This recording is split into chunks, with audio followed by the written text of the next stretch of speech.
حدیث رسول لایا ہوں، میں حدیث رسول لایا ہوں، لو مدینے کا پھول لایا ہوں، میں حدیث رسول لایا ہوں۔ الحمدللہ رب العالمین والصلاة والسلام علی سید المرسلین، اما بعد فاعوذ باللہ من الشیطان الرجیم، بسم اللہ الرحمن الرحیم۔ الصلاة والسلام علیک یا رسول اللہ وعلی آلک واصحابک یا حبیب اللہ۔ الصلاة والسلام علیک یا نبی اللہ وعلی آلک واصحابک یا نور اللہ۔ فیضان ریاض الصالحین کے سلسلے میں حاضر ہیں، اور آج کا موضوع ہے عبادت میں میانہ روی اختیار کرنا۔ اللہ تبارک و تعالی قرآن پاک میں ارشاد فرماتا ہے، طٰہ ما انزلنا علیک القرآن لتشقی۔ طٰہ حروف مقطعات میں سے ہے، اور اس کے بعد فرمایا کہ اے محبوب، ہم نے آپ پر قرآن اس لیے نازل نہیں کیا کہ آپ مشقت میں پڑ جائیں۔ دوسری آیت میں اللہ تعالیٰ ارشاد فرماتا ہے، سورۃ البقرہ آیت نمبر 185، یرید اللہ بکم الیسر ولا یرید بکم العسر۔ اللہ تم پر آسانی چاہتا ہے اور تم پر تنگی نہیں چاہتا۔ اس آیت مبارکہ میں فرمایا گیا کہ اللہ تعالیٰ اپنے بندوں پر آسانی چاہتا ہے، ان پر تنگی نہیں چاہتا۔ اس سے یہ پتہ چلتا ہے کہ اولاً اللہ تعالیٰ نے جو احکام ہمیں عطا فرمائے ہیں ان میں تنگی نہیں بلکہ آسانی ہے، اور اگر کسی اعتبار سے کچھ تنگی ہے بھی تو اس سے بڑا فائدہ ہمارے لیے اسی عمل کے اندر موجود ہوتا ہے، خواہ وہ فائدہ ہمیں دنیا میں ملے خواہ وہ فائدہ ہمیں آخرت میں ملے۔ دوسری بات جو ان دونوں آیتوں کی روشنی کے اندر اس باب کی مناسبت سے ہے وہ یہ ہے کہ عبادت کرنے کے اندر میانہ روی اختیار کرنی چاہیے، یعنی عبادت میں آدمی اس طرح مشغول نہ ہو جائے کہ اس کے دیگر فرائض و واجبات چھوٹ جائیں۔ ایسا نہ ہو کہ عبادت کے اندر آدمی اتنا مشغول ہو جائے کہ وہ اپنی ذات کا بھی خیال نہ رکھے اور اپنے گھر والوں کا بھی خیال نہ رکھے، عبادت میں اور نیکی کے کاموں میں اتنا لگ جائے کہ اس کی وجہ سے دوسرے اس کے زندگی کے اہم کام متاثر ہو جائیں۔ شریعت نے اس سے منع فرمایا۔ نبی کریم صلی اللہ علیہ وآلہ وسلم کی کثیر احادیث مبارکہ اس موضوع پر ہیں۔ پہلی حدیث مبارک حضرت عائشہ رضی اللہ تعالی عنہا سے مروی ہے کہ نبی کریم صلی اللہ علیہ وآلہ وسلم ایک مرتبہ گھر تشریف لائے تو دیکھا کہ حضرت عائشہ رضی اللہ تعالی عنہا کے پاس ایک عورت بیٹھی ہوئی تھی۔ سرکار علیہ الصلوۃ والسلام نے پوچھا کہ یہ کون ہے؟ عرض کی گئی کہ یہ فلاں عورت ہے، اور پھر اس کی نمازوں کا تذکرہ کیا، یعنی وہ عورت نماز پڑھنے میں بڑی مشہور تھی کہ بڑے نوافل پڑھتی ہے اور اس طرح نماز پڑھتی ہے، ایسی نماز پڑھتی ہے، اس کے بارے میں بڑے تذکرے اور چرچے تھے۔ نبی کریم صلی اللہ علیہ وآلہ وسلم نے فرمایا، ماہ رہنے دو، علیکم بما تطیقون، اے لوگو تمہارے اوپر لازم ہے کہ جتنی تمہارے اندر طاقت ہے اتنا کرو، جتنی تمہارے اندر طاقت ہے اتنے عمل کو لازم پکڑ لو۔ اللہ کی قسم خدا نہیں تھکے گا، تم تھک جاؤ گے، یعنی خدا کا ثواب منقطع نہیں ہوگا۔ اللہ تعالیٰ تو تمہیں ثواب دیتا ہی رہے گا، تم جتنی عبادت کرو گے خدا تمہیں ثواب دیتا رہے گا، تو تم تھک جاؤ گے اور خدا کا ثواب ختم نہیں ہوگا۔ لہٰذا اتنی عبادت کرو جتنی تمہارے اندر طاقت ہے اور جتنی تم آسانی کے ساتھ کر سکتے ہو۔ پھر ارشاد فرمایا، وَكَانَ أَحَبُّ الدِّينِ إِلَيْهِ مَا دَاوَمَ صَاحِبُهُ عَلَيْهِ، کہ اللہ کے نزدیک سب سے محبوب دین کا طریقہ وہ ہے جس کے اوپر آدمی ہمیشگی اختیار کرے، یعنی وہ عمل اللہ کی بارگاہ میں سب سے زیادہ محبوب ہے جس عمل پر آدمی ہمیشگی اختیار کرے، یعنی مسلسل کرتا رہے، اسے بار بار کرے۔ یہ نہیں ہے کہ کچھ عرصہ کیا اور اس کے بعد ہمیشہ کے لیے چھوڑ دیا۔ تھوڑا عمل ہو لیکن ہمیشہ کیا جائے، اللہ تعالیٰ کی بارگاہ میں وہ عمل زیادہ محبوب ہے۔ دوسری حدیث مبارک نبی کریم صلی اللہ علیہ وآلہ وسلم کے صحابی حضرت انس رضی اللہ تعالی عنہ روایت کرتے ہیں کہ ایک مرتبہ 3 افراد سرکار دو عالم صلی اللہ علیہ وآلہ وسلم کی ازواج مطہرات کے گھروں میں حاضر ہوئے اور سرکار دو عالم صلی اللہ علیہ وآلہ وسلم کی عبادت کے بارے میں پوچھا، یعنی یہ سوال کیا کہ سرکار دو عالم صلی اللہ علیہ وآلہ وسلم کتنی عبادت کرتے ہیں۔ جب انہیں بتایا گیا کہ نبی پاک علیہ السلام تو اتنی عبادت کرتے ہیں، تو ان صحابہ نے جو 3 افراد آئے تھے انہوں نے گویا اس عبادت کو تھوڑا سمجھا کہ نبی پاک علیہ السلام جو عبادت کرتے ہیں وہ کوئی بہت زیادہ نہیں، لیکن پھر انہوں نے کہا کہ ہم کہاں اور نبی پاک علیہ السلام کہاں، یعنی آپ اگر تھوڑی بھی عبادت کریں تو آپ تو نبی ہیں، آپ کا تو بڑا مقام ہے اور آپ تو بخشے بخشائے ہیں۔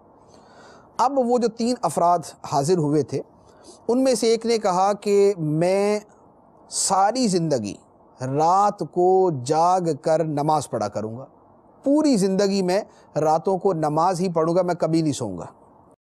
دوسرے نے کہا کہ میں ساری زندگی دن کے وقت روزہ رکھوں گا اور کبھی کوئی دن ایسا نہیں ہوگا کہ جس میں میں روزہ نہ رکھوں۔ تیسرے نے کہا کہ میں ہمیشہ عورتوں سے دور رہوں گا اور کبھی بھی شادی نہیں کروں گا۔ تینوں نے اپنے اپنے ارادے بیان کر دیے۔ نبی کریم صلی اللہ علیہ وآلہ وسلم ان کے پاس تشریف لائے اور فرمایا کہ تم ہی وہ ہو جنہوں نے اس طرح کہا؟ ایک نے کہا ساری زندگی رات کو نماز پڑھوں گا، دوسرے نے کہا ساری زندگی دن میں روزہ رکھوں گا، تیسرے نے کہا میں شادی نہیں کروں گا، عورتوں سے ہمیشہ دور رہوں گا۔ پھر ارشاد فرمایا خدا کی قسم میں تم لوگوں میں سب سے زیادہ اللہ تعالیٰ کی خشیت رکھنے والا ہوں اور تم میں سب سے زیادہ ڈرنے والا ہوں۔ میرے اندر اللہ کا تقوی اور خشیت تم میں سب سے زیادہ ہے، لیکن میں روزہ بھی رکھتا ہوں اور کبھی نہیں بھی رکھتا، میں نماز بھی پڑھتا ہوں اور رات کو سوتا بھی ہوں، اور میں عورتوں سے شادی بھی کرتا ہوں۔ تو جس نے میری سنت سے منہ پھیرا اس کا مجھ سے کوئی تعلق نہیں۔ بخاری اور مسلم کی حدیث مبارک ہے۔ نبی کریم صلی اللہ علیہ وآلہ وسلم نے کتنے پیارے انداز کے اندر ارشاد فرمایا۔ ایک تو صحابہ کرام کا جذبہ بھی اس سے واضح ہوتا ہے کہ عبادت کا ایسا جذبہ تھا کہ ایک نے کہا ساری زندگی روزہ رکھوں گا، دوسرے نے کہا ساری زندگی رات کو نماز پڑھوں گا، تیسرے نے کہا کبھی شادی ہی نہیں کروں گا، عورتوں کے قریب ہی نہیں جاؤں گا۔ لیکن سرکار دو عالم صلی اللہ علیہ وآلہ وسلم نے انہیں اعتدال کا راستہ بتایا، انہیں میانہ روی اختیار کرنے کا بتایا اور اپنا عمل بتایا کہ اے لوگو میں تم سے زیادہ اللہ سے ڈرنے والا ہوں اور تم سے زیادہ میرے اندر تقوی ہے، لیکن اس کے ساتھ میں رات کو نماز بھی پڑھتا ہوں اور آرام بھی کرتا ہوں، میں دن میں روزہ بھی رکھتا ہوں اور کبھی نہیں بھی رکھتا، دونوں طرح میں چلتا ہوں، اور میں عورتوں سے شادی بھی کرتا ہوں۔ تو جس نے میرے طریقے سے اعراض کیا، منہ پھیرا، میری سنت سے منہ پھیرا، اس کا میرے ساتھ کوئی تعلق نہیں۔ تو لہذا حد سے بڑھ جانا اور اپنے آپ کو عبادت میں اتنا مشغول کر دینا کہ اپنی ذات کی آدمی کو پرواہ نہ رہے، اپنے بیوی بچوں کی آدمی کو پرواہ نہ رہے، اپنی زندگی کے معاملات سے آدمی دور ہو جائے، یہ ہمارے دین اسلام کے اندر نہیں۔ ہمارے لیے جو آئیڈیل ہے، جو نمونہ ہے، اسوہ ہے، وہ نبی کریم صلی اللہ علیہ وآلہ وسلم کی ذات مبارکہ ہے، اور آپ کی ذات مبارکہ کے اندر ہمیں نکاح بھی نظر آتا ہے، ہمیں روزہ رکھنا بھی نظر آتا ہے، روزہ نہ رکھنا بھی نظر آتا ہے، رات میں نماز پڑھنے کا تذکرہ بھی ملتا ہے اور رات میں آرام فرمانے کا تذکرہ بھی ملتا ہے۔ تو ان سب پر عمل کرنا یہ ہے حقیقت میں سنت پر عمل کرنا۔ ایک اور حدیث مبارک مسلم شریف کی حدیث ہے، نبی کریم صلی اللہ علیہ وآلہ وسلم نے ارشاد فرمایا، اور 3 مرتبہ ارشاد فرمایا، اس بات کو 3 مرتبہ ارشاد فرمایا، فرمایا ہلک المتنطعون، ہلاک ہو گئے، برباد ہو گئے تشدد کرنے والے۔ تشدد کرنے والے یعنی جو اپنی جانوں پر وہاں شدت اختیار کرتے ہیں جہاں شدت اختیار نہیں کرنی چاہیے۔ ایک ہے کہ گرمیوں کے اندر روزہ رکھا، اپنی جان کے اوپر، یہ ایک سختی تو ہے، لیکن یہ سختی جو ہے یہ حکم شریعت ہے، یہ مطلوب شریعت ہے۔ تو ایسی اپنے اوپر سختی کرنا کہ جو سختی دین میں مطلوب نہیں ہے، ایسی سختی منع ہے۔ تو فرمایا کہ ہلاک ہو گئے ایسے لوگ۔ اگلی حدیث مبارک ابو ہریرہ رضی اللہ تعالی عنہ سے مروی ہے، نبی کریم صلی اللہ علیہ وآلہ وسلم نے فرمایا ان الدین یسر، فرمایا کہ بے شک دین تو بڑا آسان ہے، دین تو بڑا آسان ہے، کوئی شخص ہرگز دین کا مقابلہ نہیں کرے گا مگر یہ کہ دین اس پر غالب آ جائے گا۔ تو تم سیدھے چلو، میانہ روی اختیار کرو اور خوشخبری دو، اور صبح و شام اور رات کے کچھ حصے میں عبادت کے ساتھ مدد حاصل کرو۔ یہاں پر جو باتیں ارشاد فرمائیں، پہلی بات تو فرمائی کہ دین بڑا آسان ہے، تو اب دین کے اندر اپنی طرف سے نئی نئی سختیاں ایجاد کرنا یہ ممنوع، جو خلاف شرع ہے، جو مقصد شریعت کے خلاف ہے، جو حکمت شرعیہ کے خلاف ہے، وہ منع ہے۔ دوسری بات فرمائی کہ لوگ اپنی طرف سے دین کے اندر بڑی سختیاں ایجاد کر لیں گے، لیکن نتیجہ یہ ہوگا کہ خود ہار جائیں گے اور دین ان کے اوپر غالب آ جائے گا۔ تو فرمایا کہ سیدھے چلتے رہو، جیسا شریعت کا حکم ہے اس کے اوپر چلتے رہو، اور میانہ روی اختیار کرو اور لوگوں کو خوشخبری دو۔ اور اس کے ساتھ فرمایا کہ صبح و شام اور رات کے کچھ حصے میں عبادت کے ذریعے مدد حاصل کرو، یعنی بجائے اس کے کہ آدمی ہر وقت عبادت میں لگا رہے اور نتیجہ یہ ہو کہ کچھ دنوں کے بعد پھر ایک منٹ بھی عبادت نہ کرے، اس سے اچھا ہے کہ کچھ عبادت صبح کرے، کچھ ذکر خدا شام کو کرے، رات کے کچھ حصے کے اندر نماز پڑھ لی، 2 رکعت 4 رکعت نماز پڑھ لی، یا کچھ تلاوت قرآن کر لی۔ تو اس طرح کرے تاکہ دل کو نشاط تر و تازگی بھی حاصل رہے، دل اور ذہن جو ہے وہ اطمینان کے ساتھ عبادت بھی کر سکے، اور اس عبادت کی لذت بھی تمہیں محسوس ہو سکے۔ اس کے بعد اگلی حدیث ہمارے حضرت انس رضی اللہ تعالی عنہ فرماتے ہیں نبی کریم صلی اللہ علیہ وآلہ وسلم ایک مرتبہ مسجد کے اندر داخل ہوئے، آپ نے دیکھا کہ 2 ستونوں کے درمیان ایک رسی بندھی ہوئی ہے۔ ارشاد فرمایا کہ یہ رسی کیسی ہے؟ لوگوں نے کہا کہ یہ حضرت زینب رضی اللہ تعالی عنہا کی رسی ہے۔ تو وہ جب اپنی طبیعت میں ماندگی، سستی اور تھکاوٹ سی محسوس کرتی ہیں تو اس کے ساتھ اپنے آپ کو باندھ لیتی ہیں۔ سرکار دو عالم صلی اللہ علیہ وآلہ وسلم نے فرمایا کہ اسے کھول دو، اس رسی کو کھول دو۔ تم میں کوئی نماز پڑھے بقدر نشاط، جب تک طبیعت ساتھ دے رہی ہے، اور جب طبیعت میں سستی پیدا ہو جائے تو جا کر سو جائے۔ اس حدیث مبارک میں 2 باتیں بڑی واضح ہیں۔ ایک تو حضرت زینب رضی اللہ تعالی عنہ کی عبادت کی بات، کہ انہوں نے ستونوں کے درمیان رسی باندھی ہوئی تھی، اور رسی باندھنے کا مقصد یہ کہ جب سستی ہوگی تو میں اپنے آپ کو باندھ لوں گی، تو جھٹکا لگے گا تو آنکھ کھل جائے گی۔ اب یہ ان کا شوق عبادت ہے، لیکن یہ وہ شوق عبادت ہے کہ جو پسندیدہ نہیں ہے، یعنی یہ طریقہ وہ ہے جو پسندیدہ نہیں۔ نبی کریم صلی اللہ علیہ وآلہ وسلم نے فرمایا اس رسی کو کھول دو، تم میں جس نے بھی نماز پڑھنی ہے وہ نماز پڑھے جب تک اس کی طبیعت فریش ہے اور ساتھ دے رہی ہے، جب تک طبیعت میں نشاط باقی ہے تب تک وہ نماز پڑھے، اور جب اسے نیند آئے تو جا کر سو جائے۔ یہ نہیں ہے کہ اپنے آپ کو اتنا مجبور کر کے آدمی نماز پڑھے کہ اب وہ نماز کے اندر اس کو سمجھ ہی کچھ نہیں آ رہی کہ وہ پڑھ کیا رہا ہے اور نماز کیا پڑھ رہا ہے۔ یعنی ایک ہے فرض نماز، فرض نماز میں تو یہ ہے کہ جیسے عشاء کی نماز ہے، فرض نماز کی جتنی اب ضروری چیزیں ہیں وہ کر لے، اور ایک ہے نوافل کی ادائیگی۔ فرض تو بہر صورت پڑھنی ہی ہے، نوافل کے اندر آدمی اپنے آپ کو یوں اتنا مجبور نہ کرے، اور اس میں بہرحال اپنی طبیعت کی نشاط کا جو ہے وہ لحاظ کرے۔ ہاں یہ ہے کہ یہ نہ ہو کہ ایک آدمی کا نفسی عبادت کی طرف مائل نہیں ہے اور وہ بولے میرا تو دل ہی نہیں کرتا۔ دل نہ کرنا اور بات ہے، دل نہ کرنا اور بات ہے، لیکن نیند کی غلبے کی وجہ سے یا سوچ و بچار اور فکروں کے غلبے کی وجہ سے طبیعت جو ہے وہ نماز کے اندر نہ لگے، یہ ایک دوسری بات ہے۔ تو جب تک طبیعت میں نشاط، خوشگواری اور ایک اچھا احساس باقی ہے تب تک آدمی نماز پڑھے، جب اسے نیند آ جائے تو اس کے بعد جا کے وہ سو جائے۔ ایک اور حدیث مبارک میں اسی بات کو بڑے پیارے انداز میں ارشاد فرمایا گیا۔ رسول اللہ صلی اللہ علیہ وآلہ وسلم نے فرمایا کہ جب تم میں سے کسی شخص کو اونگ آئے اور وہ نماز پڑھ رہا ہو تو اسے چاہیے کہ سو جائے حتیٰ کہ اس سے نیند ختم ہو جائے، نیند چلی جائے۔ بے شک تم میں سے جب کوئی نماز پڑھتا ہے اور وہ اونگ رہا ہوتا ہے تو اسے نہیں پتہ کہ وہ استغفار پڑھنے جائے اور اپنے آپ کو گالیاں دیتا رہے۔ حدیث مبارک کے الفاظ بخاری اور مسلم کے کہ ہوگا یہ کہ ایک آدمی نماز کے اندر اونگ رہا ہے، اب اس کا ہوش ہی نہیں، اسے سمجھ نہیں آ رہی، اب ہوگا کیا؟ اب اس نے کہنا یہ ہے اے اللہ میری مغفرت فرما، عربی کے اندر جیسے وہ کہتا ہے اے اللہ میری مغفرت فرما، اور نیند کے غلبے کے اندر کہہ رہا ہے کہ اے اللہ مجھے عذاب دے، اے اللہ میری مغفرت نہ فرما۔ تو نیند کے اندر تو آدمی کو نہیں پتا کہ اس نے کیا بولنا ہے، بول کچھ رہا ہوتا ہے، نکلتا کچھ ہے۔ تو یہ نہ ہو کہ آدمی بولنا کچھ چاہتا ہو اور نکل کچھ رہا ہو۔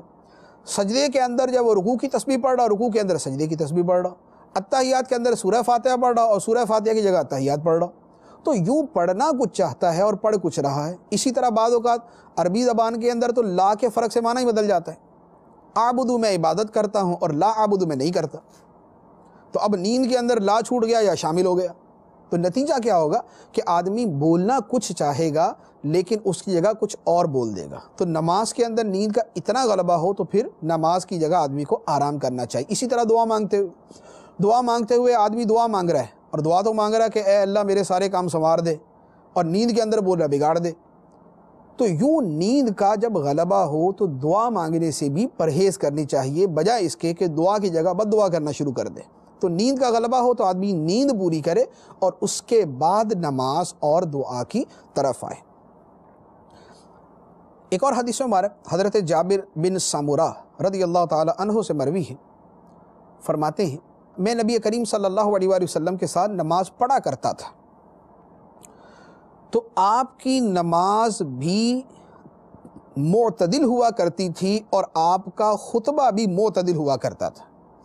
نماز بھی معتدل، ایسا نہیں ہے کہ مغرب کی نماز پڑھنے کے تو عشاء پڑھ کے واپس آئیں گے، یعنی نماز اتنی لمبی ہو جائے، ایسا نہیں۔ عصر کی نماز پڑھنے کے تو اسی کے اندر جو ہے وہ پونا گھنٹہ گزار دیا، ایسا نہیں۔ نماز بھی معتدل، فجر کی نماز ہے ذرا لمبی، عشاء کی نماز ہے وہ بھی تھوڑی سی لمبی، مغرب اور کم، عصر اور ظہر ہے یہ بھی اپنے اپنے وقت کے اعتبار سے کم۔ تو موقع محل کی مناسبت سے میانہ روی اختیار کرنا، اعتدال اختیار کرنا، یہ سرکار دو عالم صلی اللہ علیہ وآلہ وسلم کا طریقہ مبارکہ ہے۔ اور فرمایا کہ خطبہ بھی آپ کا معتدل ہوا کرتا تھا، کہ خطبہ اتنی دیر پڑھا جتنی دیر نشاط کے ساتھ لوگ سن رہے ہیں۔ یہ نہیں ہے کہ خطبہ اتنا لمبا کر دیا کہ لوگ پہلو بدلنے پریشان بیٹھے ہوئے، کوئی ادھر دیکھ رہا کوئی ادھر دیکھ رہا، دعائیں مانگ رہے دل کے اندر کہ یا اللہ اس خطبے کو ختم کر دے، ایسا خطبہ نہیں۔ یہی صورت بیان کے اندر بھی ہے، یہی صورت تقریر کے اندر بھی ہے، سب کے اندر اعتدال کے ساتھ چلنا یہ ہماری شریعت کا حکم ہے۔ یہ نہیں ہے کہ مثال کے طور پہ بیان کرنے کے اور اتنا لمبا بیان کہ لوگ دعا مانگے کہ یا اللہ یہ بیان ختم ہو، آئندہ دوبارہ اس بیان کے اندر میں کبھی نہیں آؤں گا۔ تو اعتدال کے ساتھ بیان بھی ہو، اعتدال کے ساتھ نماز بھی ہو، اعتدال کے ساتھ خطبہ بھی ہو، اور میانہ روی کے ساتھ یہ سارے کے سارے کام کیے جائیں۔ اگلی حدیث مبارک حضرت وہب بن عبداللہ رضی اللہ تعالی عنہ سے مروی ہے، فرماتے ہیں کہ نبی کریم صلی اللہ علیہ وآلہ وسلم نے حضرت سلمان فارسی رضی اللہ تعالی عنہ اور حضرت ابو الدرداء رضی اللہ تعالی عنہ کے درمیان بھائی چارہ قائم کر دیا، یعنی مواخات قائم کر دی۔ حضرت سلمان فارسی ایک مرتبہ حضرت ابو الدرداء کے گھر گئے اور وہاں دیکھا کہ ام درداء یعنی حضرت ابو الدرداء کی زوجہ جو ہیں وہ بالکل پراگندہ حال میں بیٹھی ہوئی، جیسے ایک عورت ہوتی ہے تھوڑا سا اپنے لباس کا، اپنے بالوں کا، اپنے سر کا، یہ ان چیزوں کا خیال کر کے بیٹھتی ہے، یعنی ذرا ڈھنگ کا لباس پہنا ہوتا ہے، اچھا لباس پہنا ہوتا ہے، لیکن انہوں نے بالکل جیسا تیسا لباس پہنا ہوا تھا، بالوں کا جو حال تھا اور جیسے جو ہے وہ دوپٹہ وغیرہ اوڑا ہوا تھا وہ ویسے ہی تھا۔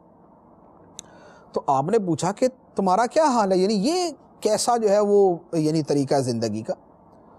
تو حضرت ابو الدرداء کی زوجہ نے جواب دیا کہ آپ کے بھائی یعنی ابو الدرداء جو ان کے شوہر ہیں، انہیں دنیا میں کوئی رغبت نہیں ہے، دنیا کے اندر کوئی رغبت نہیں، مراد یہ کہ انہیں میری طرف توجہ نہیں ہے، تو میں نے بننا سنورنا کس کے لیے؟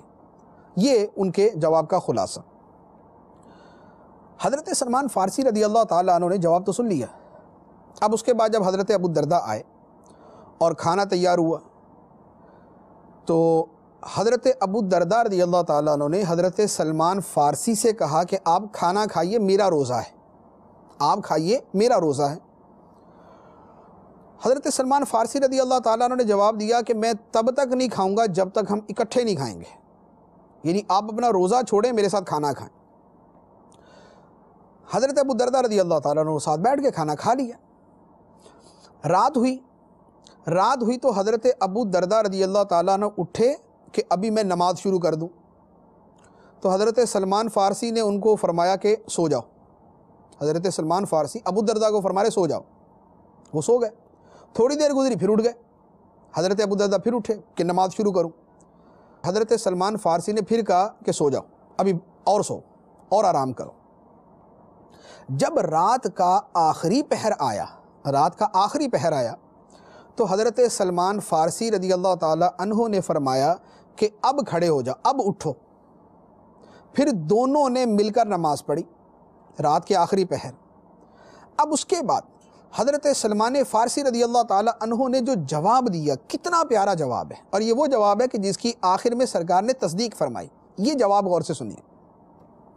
حضرت سلمان فارسی رضی اللہ تعالی عنہ نے حضرت ابو دردہ رضی اللہ تعالی عنہ سے فرمایا اِنَّ لِرَبِّكَ عَلَيْكَ حَقًّا، اے ابو دردہ تیرے رب کا بھی تجھ پر حق ہے، تیرے رب کا تجھ پر حق ہے.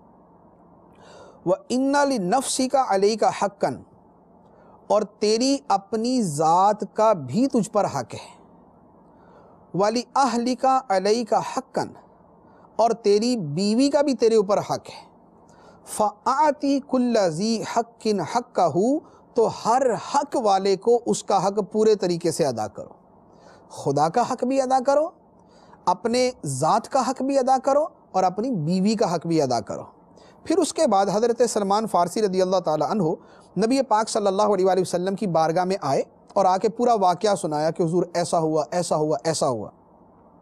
نبی پاک صلی اللہ علیہ وآلہ وسلم نے فرمایا صدق سلمان فارسی نے سچی بات کہی.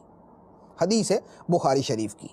اس حدیث مبارک میں کتنا پیارا درس ہے کہ ابو دردہ رضی اللہ تعالی عنہ تو اپنی نماز میں، روزے میں، عبادت میں، رات کو جاگنے میں بڑے جذبے کے ساتھ لگے ہوئے، لیکن سلمان فارسی رضی اللہ تعالی عنہ جو سرکار دو عالم صلی اللہ علیہ وآلہ وسلم کے بطور خاص تربیت یافتہ اور جن کو اللہ تعالیٰ نے یہ فہم عطا فرمایا تھا، انہوں نے کتنی پیاری بات ارشاد فرمایا کہ اے ابو دردہ اللہ کا بھی تیرے اوپر حق ہے، لیکن اس کے ساتھ تیری اپنی ذات کا بھی تیرے اوپر حق ہے، تیری بیوی کا بھی تیرے اوپر حق ہے. ہر حقدار کو اس کا حق پورا ادا کرنا چاہیے. ایسا نہ ہو کہ اپنے بیوی بچوں میں مشغول ہو کے خدا کو بلا دو، اور ایسا بھی نہ ہو کہ خدا کے حق کے اندر مشغول ہو کے بیوی بچوں کو بلا دو. اپنی بیوی کا بھی خیال کرو، اپنی ذات کا بھی خیال کرو، اور خدا کی عبادت کا بھی خیال کرو. اور سرکار دو عالم صلی اللہ علیہ وآلہ وسلم نے بڑے پیارے انداز کے اندر اس کی تصدیق فرمائی. صدق سلمان فارسی نے سچی بات کہی. یہ ہے ہمارا دین، یہ ہے ہمارا اسلام، یہ ہے ہمارے پیارے آقا صلی اللہ علیہ وآلہ وسلم کی تعلیمات. میانہ روی، اعتدال، عبادت میں بھی، گھر کے معاملات میں بھی، زندگی کے جملہ امور کے اندر بھی میانہ روی کا اختیار کرنا، یہ ہمارے دین کا مقصود ہے. ایک اور حدیث مبارک اسی مفہوم کی، جس میں خود سرکار دو عالم صلی اللہ علیہ وسلم کا اپنا فرمان ہے، وہ عرض کرتا ہوں.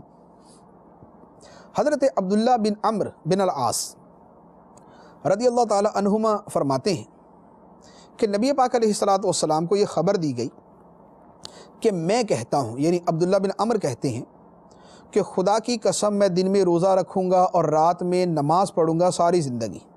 جب تک زندگی ہے دن میں روزہ رات میں نماز، دن میں روزہ رات میں نماز.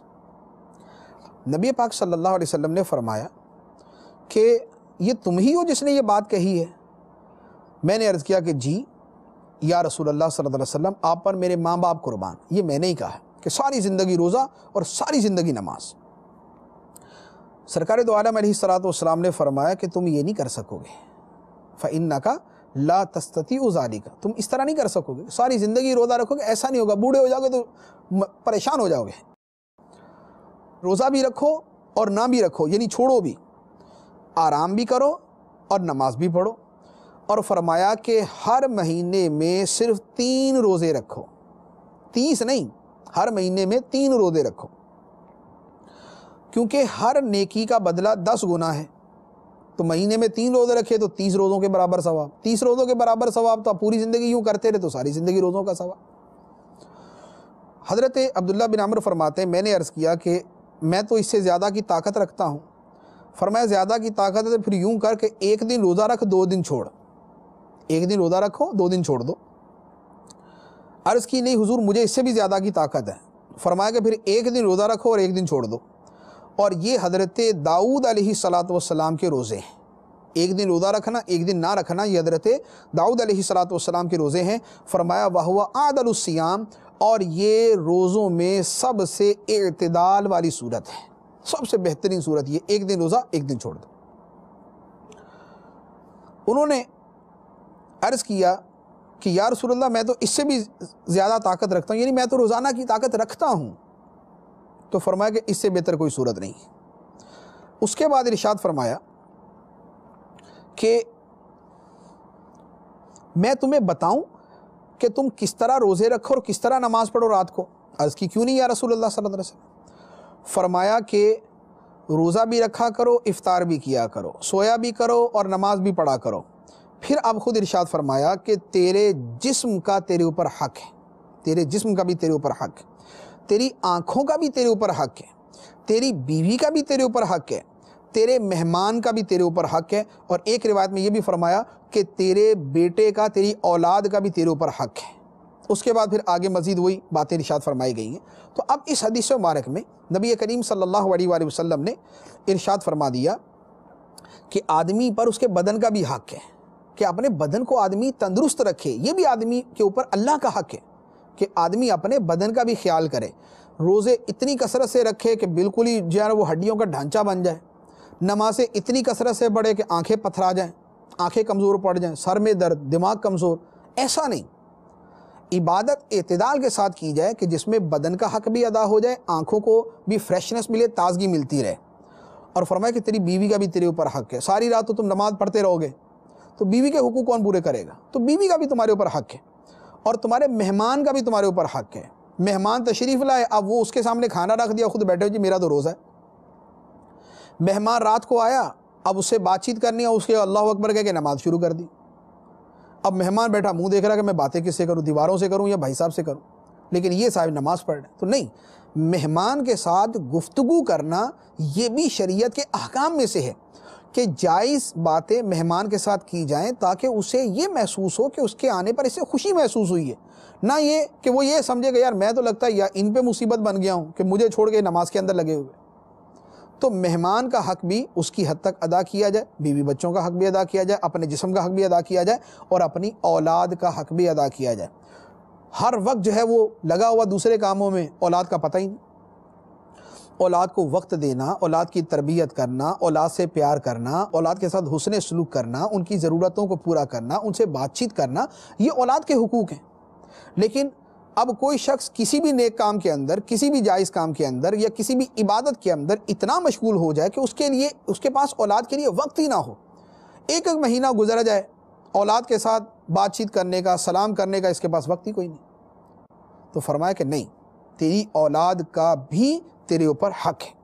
تو یہ ہماری شریعت کا وہ اعتدال کا راستہ ہے جو اللہ کے رسول صلی اللہ علیہ وآلہ وسلم نے ہمیں سکھایا ہے۔ اللہ تبارک و تعالی ہمیں عمل کرنے کی توفیق عطا فرمائے، ہم عبادت بھی کریں، ذکر اللہ بھی کریں، تلاوت قرآن بھی کریں، درود بھی پڑھیں، نیکیاں بھی کریں، نیکی کے کام بھی کریں، سارے کام کریں، لیکن اعتدال کے ساتھ کریں، شریعت کی حدود کے اندر رہتے ہوئے کریں اور شریعت کے احکام پر عمل کرتے ہوئے کریں۔ اللہ تعالیٰ عمل کی توفیق عطا فرمائے، آمین بجاہ النبی الامین صلی اللہ علیہ وسلم۔ میں حدیث رسول لایا ہوں، میں حدیث رسول لایا ہوں، لو مدینے کا پھول لایا ہوں، میں حدیث رسول